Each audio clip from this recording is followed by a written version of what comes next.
कामाच्या उद्घाटन निमंत्रण पत्रिकेतून एकनाथ शिंदेंचं नाव पुन्हा वगळलं।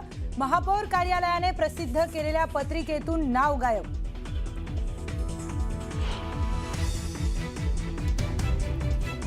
पाऊस लवकर न आल्यास भीषण पाणी टंचाई। 24.74% जलसाठा शिल्लक। 3,500 गावे आणि वाड्यांची तहान टँकरवर।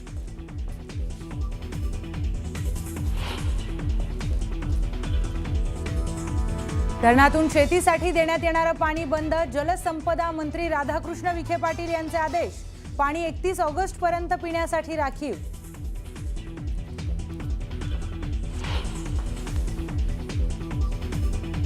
पुण्यात आजपासून पाणी कपात। शहरामध्ये अनेक ठिकाणी 1 दिवसाआड पाणी पुरवठा करण्याचा निर्णय।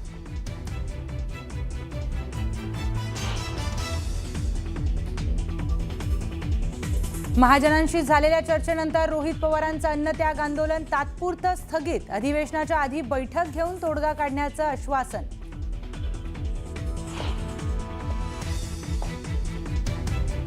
मुंबई तसंच राज्यातील अनेक भागातील शाळा आजपासून होणार सुरू। मुंबई पालिका शाळेमध्ये आयोजित प्रवेशोत्सव कार्यक्रमाला राज्यपाल राहणार उपस्थित।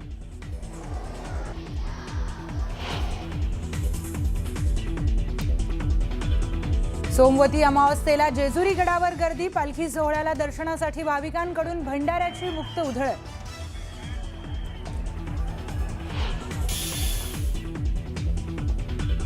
गेल्या 5 महिन्यांपासून बंद असलेलं भीमाशंकर मंदिर दर्शनासाठी खुलं। दररोज नोंदणी केलेल्या 1000 भाविकांना दर्शनाचा लाभ।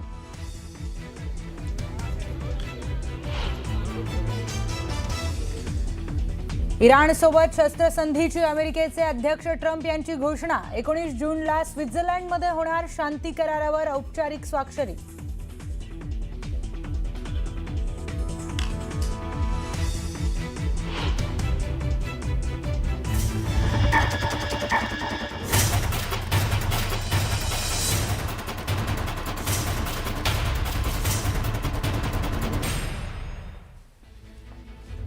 नमस्कार, मी प्रियंका लाठी। आपण पाहताय न्यूज 18 मराठी, आवाज महाराष्ट्राचा। बातमीपत्राच्या सुरुवातीलाच बातमी आहे राजकीय वर्तुळातून। नवी मुंबई महापालिकेच्या निमंत्रण पत्रिकेमध्ये एकनाथ शिंदेंचं नाव वगळण्यात आलंय। यामुळे नव्या वादाला तोंड फुटण्याची शक्यता आहे। नवी मुंबईमध्ये आज आरोग्य विभागाच्या विविध कामांच्या उद्घाटनाच्या निमंत्रण पत्रिकेमध्ये प्रशासनाने ठाणे जिल्ह्याचे पालकमंत्री म्हणून एकनाथ शिंदेंच्या नावाचा उल्लेख असलेली निमंत्रण पत्रिका तयार केली। मात्र 30 निमंत्रण पत्रिका महापौर कार्यालयाकडून प्रसिद्ध करताना एकनाथ शिंदे यांचं नाव गायब करण्यात आलंय।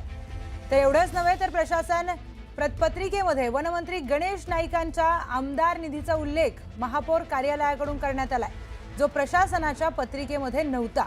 आणि यामुळे भाजप आमदार मंदा म्हात्रे आणि शिंदेंच्या शिवसेनेचे नेते चांगलेच संतापले।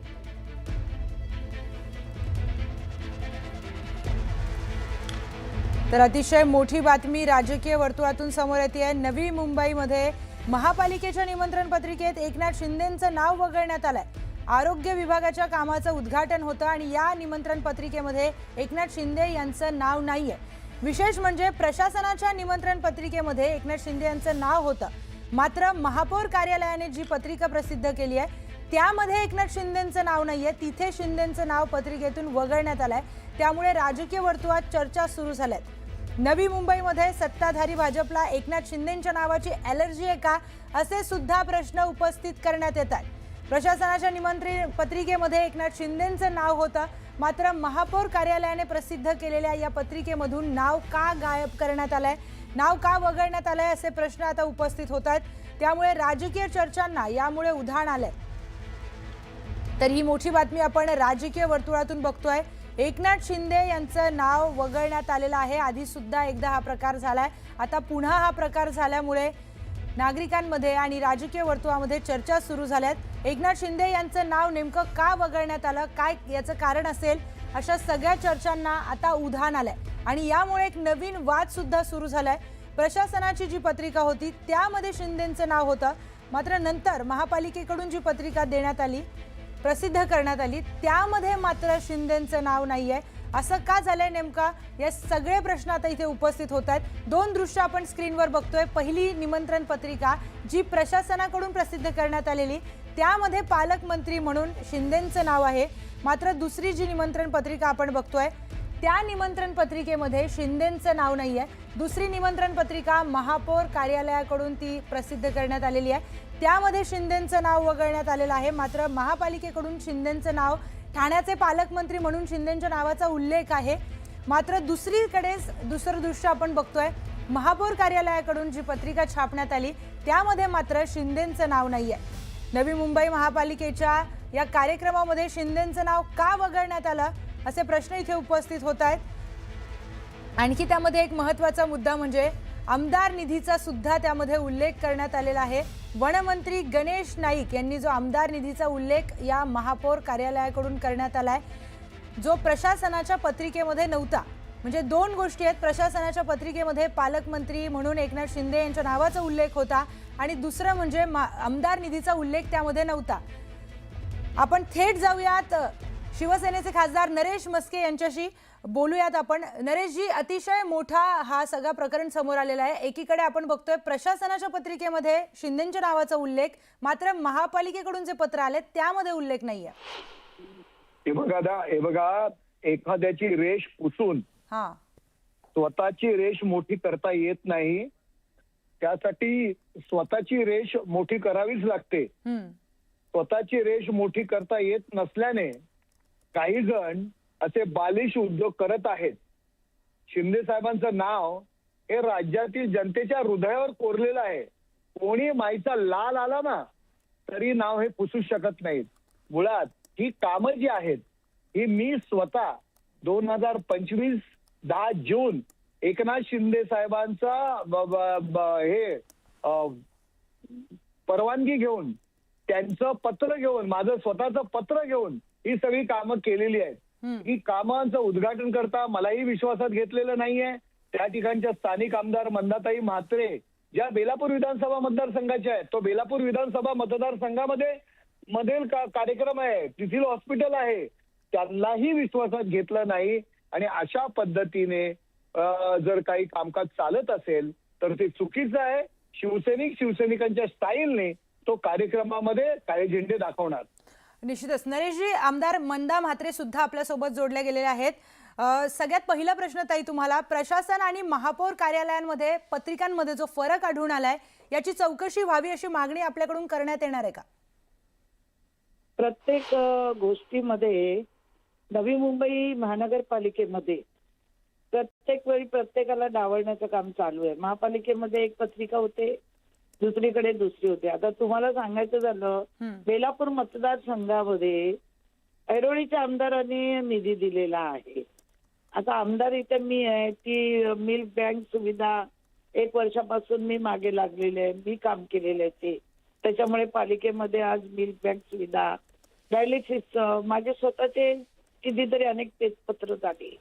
मी डायलिसिसच्या 2 मशिनी CSR फंडातून LNT मधून या पालिकेच्या कार्यालयात दिले होते हॉस्पिटलला, पण त्या वर्ष झालं लावल्याच नाही, धुळकात पडल्या होत्या। आता ते काय केल्या, त्या दोन्ही मशिनी ज्या आहेत त्या दोन्ही मशिनी कुठे दिल्या, बेलापूरमध्ये। आणि इथून आता कॉन्ट्रॅक्टर बेसवरती कॉन्ट्रॅक्टरनी डायलिसिस मशीन दिलेल्या आहेत। मग या महानगरपालिकेकडे पैसा नाही आहे का? बरं, मशीन कोणाच्या? पालिकेच्या पत्रिकेवर नाव काय येतं की आमदार निधीतून डायलिसिस सेंटर सुरू करतोय। सिव्हिल कामाला आमदार निधी ऐरोळीत दिलेला आहे। मॅडम, 30 ते 25 आमदार मुंबईमध्ये आहेत। उद्या प्रत्येक आमदारांनी आपला फंड दुसऱ्या आमदाराच्या इथे वापरला तर किती गोंधळ होईल मोठा। पण प्रत्येक वेळी बेलापूरमध्ये काही ना काही उद्योग करायचे, यांचं कामच आहे। आजच नाही, यांची मुलं करतात, हे करतात। माझं हॉस्पिटल सारखं एवढं मोठं काम बंद करून ठेवलेलं आहे, कोर्टात आहे, एक गेला का दुसरं जातं, तारीख पे तारीख करायला लावतात। मग हॉस्पिटल सारख्या ठिकाणी एवढं मोठं राजकारण, त्याच्यानंतर माझा मरीन आहे, त्याच्यानंतर अनेक प्रोजेक्ट आहेत, यांचे नगरसेवक तिथे कुठलं काम काढलं का करून देत नाही, कोणाला तरी PL दाखल करायला लावतात। अशा पद्धतीने माझा जो छळ चालू आहे या मतदारसंघामध्ये तो कुठे थांबायचं नाव घेतच नाहीये। नरेशजी, एकनाथ आता शिंदे मंदाजींनी जो प्रश्न उपस्थित केलाय त्यावरून एकंदरीत चित्र पाहायला मिळतंय, महायुतीमध्ये नवी मुंबईमध्ये समन्वय नाहीये का? दुसरा एक प्रश्न महत्वाचा, आमदार निधीचा उल्लेख या पत्रिकेमध्ये करण्यात आलाय जो प्रशासनाच्या पत्रिकेमध्ये नव्हता, यावरून तुमची काय प्रतिक्रिया आहे? नाहीये. हॅलो हॅलो, हा बोला ना. हा, दोन प्रश्न आहेत नरेशजी. आता मंदाजींनी जो प्रश्न उपस्थित केलाय, ज्या अडचणी त्यांना त्यांच्याच मतदारसंघात येत आहेत, यावरून एक लक्षात येत आहे महायुतीमध्ये समन्वय नाहीये का, असा एक पहिला प्रश्न. दुसरा एक प्रश्न उपस्थित होतोय की आमदार निधीचा उल्लेख महापौरांनी दिलेल्या पत्रिकेमध्ये करण्यात आलाय जो प्रशासनाच्या पत्रिकेमध्ये करण्यात आला नाहीये. बरोबर आहे. प्रशासनाने जी पत्रिका बनवली होती त्यात एकनाथ शिंदे साहेबांचं नाव होतं. तो कॉमन निधी आहे. मुळात ती कामं सुद्धा एकनाथ शिंदे साहेबांमुळे झालेली आहेत. नगरविकास मंत्री म्हणून मी त्यांना पत्र दिलं होतं आणि त्यांनी ते महानगरपालिकेकडे रेफर केलं 10 जून 2025ला. ठीक आहे, 2 महिन्यात महापालिकेत सत्ता आल्यानंतर ही कामं तयार नाही झालेली आहेत. आचारसंहिता लागली म्हणून आम्हाला ती उद्घाटन करता आली नव्हती. आता हे उद्घाटन करतायत तर एक प्रोटोकॉल आहे. ठाणे महानगरपालिकेमध्ये आम्ही गणेश नाईक साहेब नवी मुंबईत आहेत, ते मंत्री आहेत, ते काय पालकमंत्री नाही आहेत.